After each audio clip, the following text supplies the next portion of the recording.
दोस्तों आज मैं जिस कोरियन ड्रामा की स्टोरी एक्सप्लेन करने वाला हूँ वो बहुत यूनिक है। इस कहानी में 5 लोग होने वाले हैं। वैसे तो ये 5 लोगों का एक परिवार है, लेकिन ये परिवार नहीं। इस परिवार में सबकी एक स्पेशलिटी है। कोई काटता है, कोई मारता है, कोई हैकिंग करता है, तो कोई जादू भी करता है। ये ड्रामा मेरे इस साल की फेवरेट ड्रामा में से एक है। तो कहानी की शुरुआत में हमें एक सीक्रेट फैसिलिटी को दिखाया जाता है, जहां एक औरत बहुत सारे अनाथ बच्चों से कह रही थी कि दुनिया के साथ साथ तुम्हारे माँ बाप ने भी तुम्हें छोड़ दिया, अब तुम्हें अपनाने वाला कोई नहीं, इसीलिए अब से मैं तुम्हारी माँ हूँ और ये जगह तुम्हारा घर, और यहाँ से भागने के बारे में सोचना भी मत। अगर तुम्हें से कोई यहाँ से भाग भी गया तो बाहर जो है वो बहुत दर्द देगा। उन सभी बच्चों के ऊपर एक खास तरह का टैटू भी बना हुआ था। अब अगले सीन में हमें एक वैन को दिखाया जाता है, जिसमें एक परिवार सीरियल किलर की न्यूज सुनते हुए अपने नए घर की तरफ जा रहा था। आय हाय, कितना शरीफ और सीधा परिवार है, बिल्कुल जलेबी की तरह। इस परिवार में एक माती, एक पिता, उनके 2 बच्चे और एक दादाजी। मॉम का नाम था योंगसू। वो बच्चों को ये समझाते हुए गाड़ी चला रही थी कि नए स्कूल में किसी के साथ लड़ाई मत करना, और अगर किसी के साथ लड़ाई हो भी जाए तो उसे घर पर बुला लेना। तभी अचानक से कार उनके कार के आगे आ जाती है और योंगसू अपनी कार उस कार में ले जाकर ठोक देती है। अब हमें पुलिस स्टेशन का सीन दिखाया जाता है, जहां ऑफिसर मैन जुंग अपने कलीग कैंग से कहते हैं कि कल रात एक लड़की गायब हो गई, उसे ढूंढने के चक्कर में मैं ठीक से सोया ही नहीं। फिर वो कैंग को उस लड़की की फाइल दिखाता है जिसका नाम था ली यूजिन। साथ में वो उसे ली का फोटो भी दिखाते हैं, जो एक हैकर को ट्रेकिंग करते वक्त पहाड़ी पर मिली थी। वहाँ उस लड़की की मॉम भी थी, जो पुलिस से रिक्वेस्ट कर रही थी कि मेरी बच्ची को ढूंढ दो, मुझे लग रहा है कि वो कोई मुसीबत में है। अब हमें उस परिवार को दिखाया जाता है जिन्होंने कल रात अपनी गाड़ी किसी दूसरी गाड़ी में ठोकी थी। योंगसू अपने बेटे जीहोन के स्कूल जाने से पहले उससे कहती है कि तुम मेरे अच्छे बेटे हो ना, अगर स्कूल में कुछ भी गड़बड़ हो तो मुझे आकर बताना, बदले में मैं तुम्हें लैपटॉप दिलाऊंगी। जिस पर उसकी बेटी जीहू कहती है कि अच्छी माँ बनने का नाटक बंद करो, तुम मेरी सगी माँ नहीं।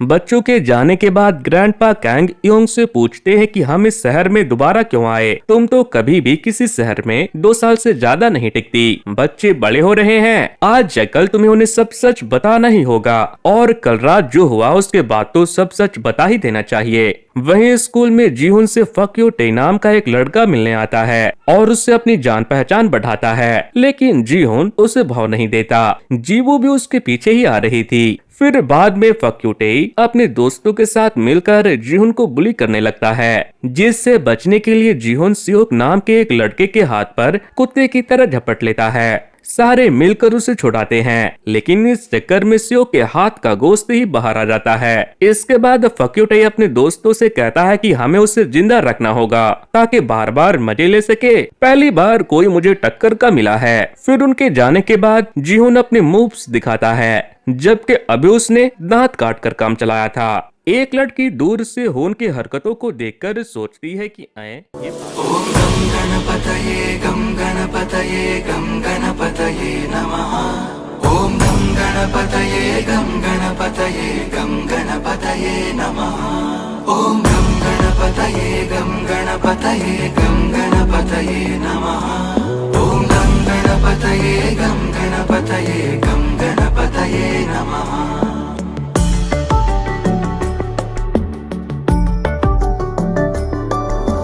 गजाननं भूतगणाधिसेवितं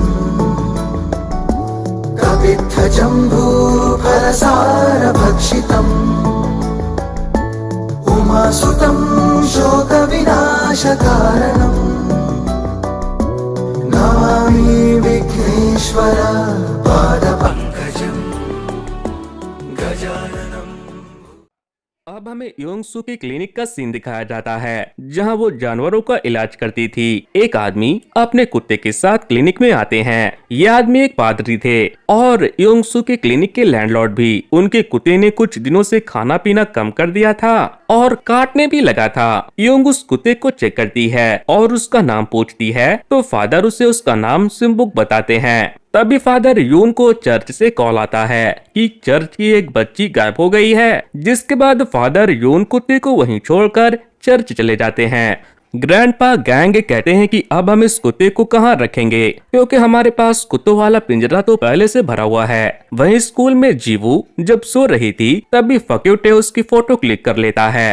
कैमरे की आवाज से जीवू तुरंत उठती है और उससे कहती है कि मेरी फोटो डिलीट कर दो, लेकिन वो नहीं करता। तभी जीहुन वहाँ आ जाता है और उसे वहाँ देखकर वो अपने सीट पर चली जाती है, क्योंकि वो नहीं चाहती थी कि जीहुन मॉम से जाकर कुछ कहे। लेकिन तभी सियोक, जिसके हाथ को जीहुन ने कुत्ते की तरह काटा था, वो उसे मारने के लिए आता है। लेकिन तभी स्कूल प्रेसिडेंट जिगुन वहाँ आ जाता है और उन्हें अपने क्लास में जाने को कहता है। इधर ग्रैंडपा रोड पर सभी कैमरों का पोजीशन डायरी में मेंशन कर रहे थे। अब हम ऑफिसर कैंग को देखते हैं। उन्हें पहाड़ों पर गायब हुई लड़की ली का फोन मिला था, इसीलिए वो वहाँ और कोई दूसरा सुराग ढूंढने के लिए गए थे। तभी उन्हें एक जगह कटा हुआ केबल टाई मिलता है, जिससे उन्हें लगता है कि जरूर किसी ने ली को केबल टाई से बांधा होगा। फिर वो अपने कलीग जुंग को कॉल करते हैं और बताते हैं कि मुझे ये काम डूम विलपोर का लगता है। और आगे ढूंढने पर उन्हें वहाँ खून के निशान भी मिलते हैं और फिर एक ब्रेसलेट भी, जिस पर चर्च का क्रॉस बना हुआ था।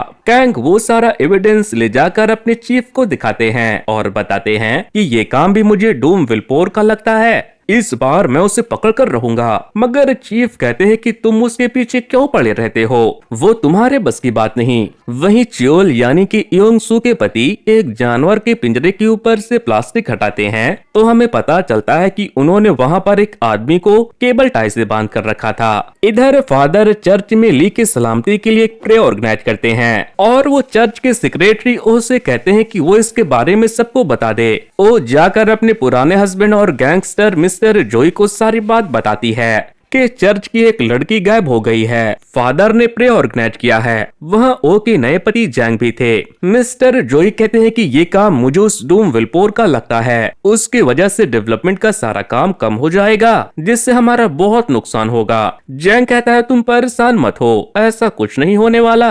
आगे उनकी बातों से हमें पता चलता है कि ओ ने चर्च के नाम पर बहुत सारे प्रॉपर्टी ले रखी है, जिन्हें उन्होंने लिया तो चर्च के नाम पे था, लेकिन बाद में वो वहाँ नाइट क्लब और कमर्शियल बिल्डिंग बनाकर खूब पैसा छापेंगे। लेकिन वो लोग फादर यून से बहुत परेशान थे, क्योंकि वो खुद को पूरे शहर का मालिक समझने लगा था। वही स्कूल के क्लास खत्म होने के बाद जीवू के फोन पर उसके कुछ न्यूड फोटो आते हैं, जिसे फक्यूटे ने एआई से बनाकर दिया था। वो उसे अकेले में एक जगह मिलने के लिए बुला रहे थे। वहीं वो लड़की जिसका नाम मिनजुंग था, वो जीहुन का पीछा कर रही थी, लेकिन जीहुन को पता चल जाता है। वो उससे पूछता है कि तुम मेरा पीछा क्यों कर रही हो। मिनजुंग बताती है कि वो तुम्हारी बड़ी बहन मुसीबत में है। इधर जीवू उनके बताए हुए जगह पर पहुंच गई थी, लेकिन वहाँ फक्यूटे उसे और भी गंदी गंदी फोटो दिखाता है। वो पूछती है कि तुम मुझसे चाहते क्या हो। वो उसे गंदे काम करने को कहता है। वहीं जीहुन मिनजुंग से कहता है कि वो मेरी बड़ी नहीं छोटी बहन है और मुसीबत में मेरी बहन नहीं बल्कि बेचारे वो लोग होंगे। फिर मिनजुंग उसे बहुत सारी लड़कियों के साथ साथ उसकी बहन की भी फोटो दिखाकर बताती है कि फक्यूटे इंसान नहीं हैवान है। वहीं जीवू फक्यूटे से कहती है कि तुम मेरा कुछ नहीं बिगाड़ पाओगे, जिस पर वो उसे मारने लगता है, लेकिन जीवू से एक ही मुक्के में धूल चटा देती है। फिर जब उनके बाकी के दोस्त हमला करते हैं तो वो उन्हें भी बहुत मारती है, जिसके बाद वो वहाँ से भाग जाते हैं और फक्यूटे वहीं मार खाकर बेहोश पड़ा रहता है। तभी जीहुन और मिनजुंग वहाँ आते हैं, लेकिन वहाँ का हाल देखकर मिनजुंग भाग जाती है। इसके बाद जीहुन उसे ग्रुप का मैसेज दिखाता है, जिसमें लोग जीवू के नोट्स को देखकर गंदे कमेंट कर रहे थे। जिसके बाद जीवू उसे जान से मारना चाहती थी, लेकिन जीहुन उसे अपने घर लेकर चला जाता है।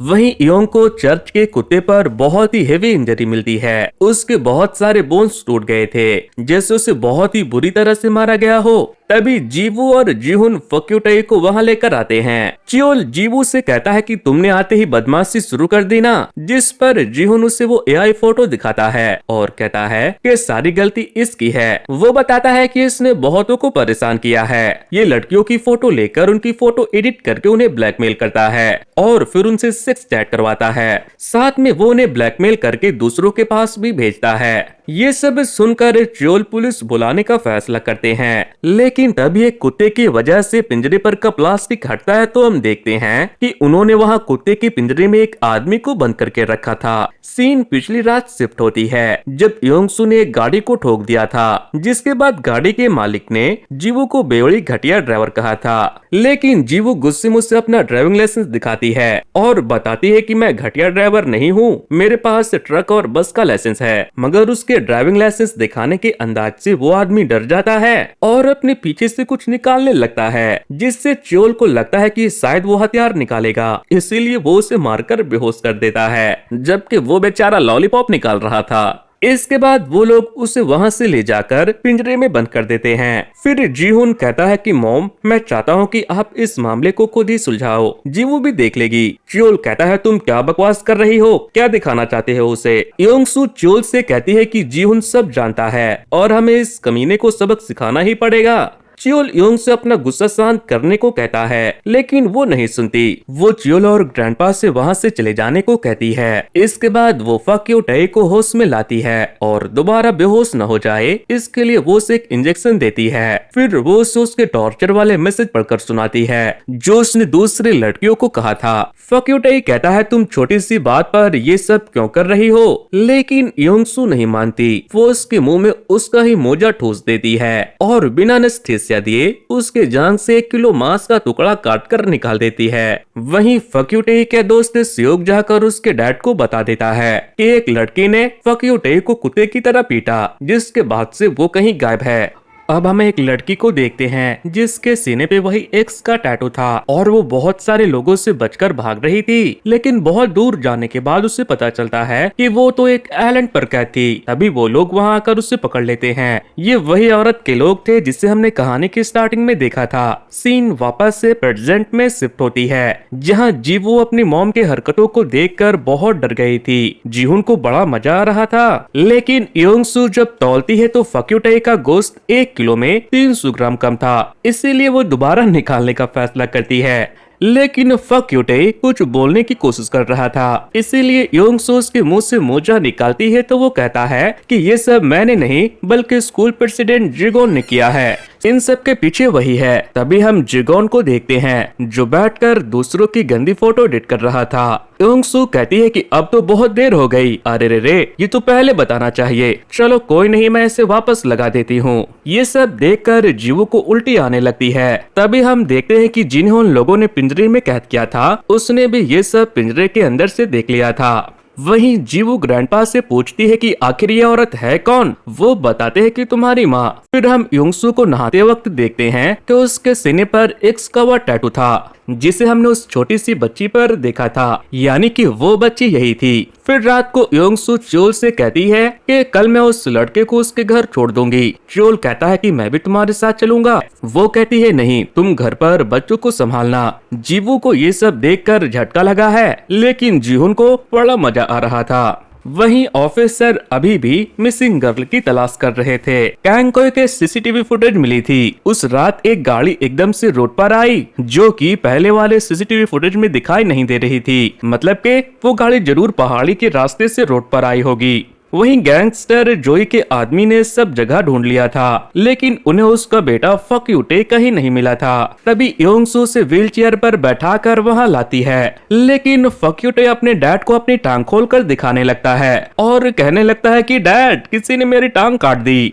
लेकिन जोई देखता है तो उसका टांग तो बिल्कुल ठीक था। इधर च्योल बच्चों को कल रात हुए इंसिडेंट की वीडियो दिखा रहा था, जिसमें पूरा टाइम योंगसू ने कुछ किया ही नहीं था। ना तो उसने उसका पैर काटा और ना ही जोड़ा, लेकिन वहाँ मौजूद सारे लोगों को ऐसा दिख रहा था कि योंगसू ने उसके पैर के गोश्त को काटा और फिर उसे जोड़ दिया। दूसरी तरफ योंगसू जोई से कह रही थी कि मेरी बेटी ने तुम्हारे बेटे को मारा क्योंकि इसने उसकी गंदी फोटो एडिट करके सर्कुलेट कर दी। जोई पूछता है कि लेकिन ये ऐसे पागलों जैसी हरकतें क्यों कर रहा है, तुमने इसके साथ क्या किया। योंगसू बताती है कि मैं एक जानवरों की डॉक्टर हूँ, मैंने इसके साथ कुछ नहीं किया और जहाँ तक मुझे लग रहा है कि इसे अटैचमेंट डिसऑर्डर हुआ है। है, कल रात ये मेरे घर पर बहुत ही बुरे हाल में आया था, लेकिन अगली सुबह जब ये उठा तो उल्टी सीधी हरकतें करने लगा, कहने लगा कि किसी ने मेरे पैर काट दिए। वहीं च्योल बच्चों को समझाता है कि मॉम जो कर रही है उसे ब्रेन हैकिंग कहा जाता है। ये एक बहुत ही एडवांस इंटीग्रेशन टेक्निक है। वो किसी के भी दिमाग से लेकर आत्मा तक को कंट्रोल कर सकती है, जिसके बाद वो जिससे जो चाहे वो करवा सकती है। लेकिन वो को भरोसा नहीं होता कि वो ऐसा कर सकती है। तभी योंग वहाँ पहुँच जाती है और बच्चों से स्कूल जाने को कहती है। स्कूल जाते हुए जीवू जीहुन से पूछती है कि अब हम योंगसू को क्या करें। जीहुन कहता है इज्जत से नाम लो, वो हमारी माँ है। जीवू कहती है वो हमारी माँ नहीं है। जीहुन कहता है उन्होंने हमें पाल पोस कर बड़ा किया, बस पैदा करना ही माँ नहीं होता, और तुम उनसे इतना चिढ़ती क्यों हो, वो हमारी फैमिली है। जीवू कहती है कि कैसे अजीब फैमिली है ये, ना फोटो लेने देती है, ना सोशल मीडिया और ना ही मोबाइल। अब हमें चर्च का सीन दिखाया जाता है, जहां ओ आकर फादर से कहती है कि सिस्टर ली के गायब होने की वजह से शहर के डेवलपमेंट पर असर पड़ा है। तभी वहां जोई भी आ जाता है। फादर यून उसके लेट आने से नाराज थे। तभी वो बताते हैं कि मेरा बेटा बीमार है, इसीलिए थोड़ा बिजी था। तभी वो फादर के साथ जाने लगती है। जोई पूछता है तो वो बताती है कि फादर का कुत्ता बीमार है, वो जानवरों के हॉस्पिटल में है। जोई पूछता है वो नए वाले हॉस्पिटल में है क्या, वो हाँ कहती है। तो जोई बताता है कि कल रात टायोसी हॉस्पिटल में गया था और जब वापस लौटा तो बहुत बुरे हाल में था, तुम जरा वहाँ जाकर चेक करना। इसके बाद वो फादर के साथ चली जाती है। वो योंगसू से हाथ मिलाना चाहती थी, लेकिन योंगसू उनसे हाथ नहीं मिलाती, कहती है कि मेरे हाथ गंदे हैं। इसके बाद वो जबरदस्ती अंदर घुस जाती है और इधर उधर देखने लगती है। वहीं योंगसू फादर यून से पूछती है कि ये डॉगी इतना घायल कैसे हुआ। वो कहते हैं पता नहीं। तभी वो कपड़े से ढके हुए पिंजरे के ऊपर से कपड़ा हटा देती है, जिससे योंगसू और च्योल डर जाते हैं, लेकिन अंदर कोई नहीं था। जिसके बाद हो और फादर वहाँ से चले जाते हैं। लेकिन उसके जाने के बाद वो सभी परेशान हो जाते हैं कि उस आदमी को जिसे उन लोगों ने कैद करके रखा था उससे भागने में मदद किसने की। च्योल कहता है कि ये काम जरूर जीवू का होगा, हमें यहाँ से निकलना होगा, पुलिस आती ही होगी। योंग कहती है नहीं, अगर वो पुलिस के पास गया होता तो पुलिस कब की आ गई होती। वहीं मिनजुंग जीवन से पूछती है कि फक्यूटे ठीक तो है ना। जीवन कहता है उसने तुम्हें इतना परेशान किया और तुम उसकी परवाह कर रही हो, कहीं तुम उसे पसंद तो नहीं करने लगी। जिस पर वो उसे एक थप्पड़ लगा देती है और फिर सॉरी कहने लगती है। इसके बाद जीवन उससे पूछता है कि क्या हम कपल बने, वो उससे पागल कहती है। फिर जीवन उससे कहता है कि मैं सारे फोटो डिलीट तो नहीं कर सकता, लेकिन मैंने सभी फोटो में वायरस डाल दिया है। अब जब भी कोई उन फोटो पर क्लिक करेगा तो उनका अकाउंट ही उड़ जाएगा। तभी जीवू भी वहाँ आती है और फिर सियोक आकर कहता है कि प्रेसिडेंट तुमसे मिलना चाहते हैं। जीवू जेगुन से मिलने के लिए जाती है। वो उसे एक पेन ड्राइव देता है और कहता है कि तुम्हारे नाम पर क्रिप्टो एक्सचेंज में तुम्हें हर महीने पैसे मिल जाएंगे। वो पूछती है कि तो इस स्कूल का असली कमीना तू है और तू चाहता है कि मैं तुम्हारे तलवे चाटूं। जेगुन कहता है कि अरे नहीं, बॉस तो तुम ही हो, मैं तो बस तुम्हारा मैनेजर बनना चाहता हूँ। तभी हो ना कर उससे कहता है कि अरे ले लो, पैसे ही तो दे रहा है। इसके बाद जेगुन जब वहाँ से चला जाता है तो जीहुन कहता है कि अब उसे रास्ते से हटाकर मैं पूरे स्कूल में राज करूंगा। वहीं पुलिस को इंटीग्रेशन में लीडोंग नाम का एक लड़का मिलता है जो उस दिन पहाड़ी पर यूजिन का पीछा कर रहा था और उसी ने पुलिस को उसका फोन ला कर दिया था। ऑफिसर मैनजुंग उससे पूछते हैं कि ये तुम ही हो ना, तुम उसका पीछा क्यों कर रहे थे। वो बताता है कि उसका फोन गिर गया था तो मैं उसे वापस लौटा रहा था, लेकिन तभी एक आदमी उसके सामने आ गया। उसने उसके नाम से बुलाया और वो उसे अपने साथ ले गया। शायद वो उसका बॉयफ्रेंड होगा। सीन अब उस आदमी पर शिफ्ट होती है जिसे योंगसू ने बदतमीजी करने के बाद पिंजरे में बंद किया था। तभी हम देखते हैं कि वो आदमी वही था जो उस दिन ली को अपने साथ ले गया था। ली पूछती है कि तुम मेरा नाम कैसे जानते हो, लेकिन इसके बाद उस आदमी ने ली को धक्का दे दिया और फिर उसका मर्डर कर दिया।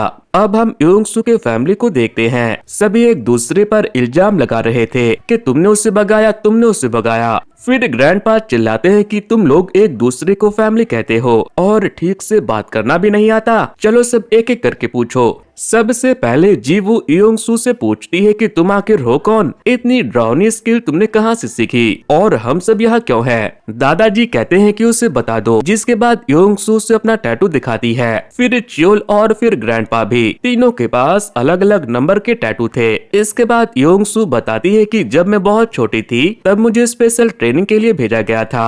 आगे ग्रैंडपा बताते हैं कि स्टार्टिंग में हम सीक्रेट एजेंसी में थे, लेकिन वो बंद हो गया जब किम सुंग और किम जोंग मारे गए। च्योल कहता है फिर हमें दूसरा काम मिला, लेकिन कोई पहचान नहीं। जासूस, फिक्सर, टेक्नीशियन, हमें कई नाम दिए गए।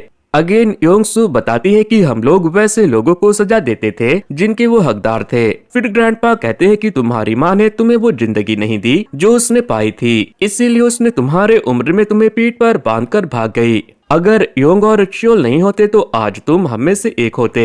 सीन पास्ट में शिफ्ट होता है जहां हम उन लोगों को भागते हुए देखते हैं। उस वक्त जीवू और जीहोंग बस पैदा ही हुए थे। तभी उन्हें उस आदमी का फोन आता है जिसे उन्होंने मारपीट कर पिंजरे में बंद किया था। वो कहता है तुमने जो कुछ किया उसे मैंने अपने घड़ी में रिकॉर्ड कर लिया, लेकिन जब वो उस वीडियो को देखता है तो उसमें कुछ नहीं होता। इसके बाद वो कहता है ठीक है, मैं तुम्हें बर्बाद कर दूंगा, जाकर गाड़ी की डिक्की चेक करो। वो जब जाकर गाड़ी की डिक्की चेक करते हैं तो उसमें एक लड़की की लाश थी और ये लड़की वही मिसिंग लड़की ली थी। लेकिन योंग सू फिर भी उसे सीरियस नहीं लेती, वो उसे बेवकूफ कहती है, जिससे वो बहुत गुस्सा होता है। कहता है कि शायद तुम जानती नहीं कि मैंने 9 लोगों को मारा है, डूम विल्पर मैं ही हूँ। लेकिन योंग ये कहकर फोन काट देती है कि तुम बेवकूफ हो, डूम विल्पर नहीं।